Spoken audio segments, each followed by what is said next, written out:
qui t'a attiré, toi, dans la franc-maçonnerie? Pourquoi est-ce que tu y es allé? Alors, je dirais qu'il y a plusieurs raisons. À la base, j'ai toujours été, tu vois, attiré par l'histoire, par la tradition. C'est quelque chose qui me plaisait. Et c'est vrai que la franc-maçonnerie, c'est un des remparts, si tu veux, de quelque chose de traditionnel, finalement, et de centenaire, multicentenaire. Mais plus profondément que ça, j'avais lu beaucoup sur la franc-maçonnerie, de par l'histoire, je m'intéressais. Et tu vois, je m'étais rendu compte, je pensais que c'était pas du tout ça, je pensais que c'était vraiment quelque chose de plutôt politique, tu vois, etc. Et en fait, je me suis rendu compte que c'était une démarche de travail sur soi. Et c'est là le moment personnel. Moi, quand j'étais plus jeune, tu vois, j'ai perdu mon père, très jeune.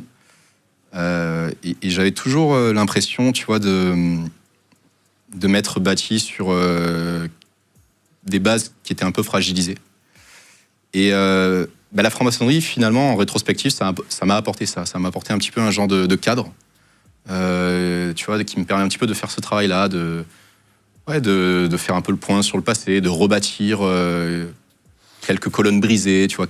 C'est un petit peu ce travail-là que je cherchais, plus ou moins consciemment, et que j'ai pu faire petit à petit, et que, voilà, qu'on fait tous, en fait, et que je continue à faire encore aujourd'hui.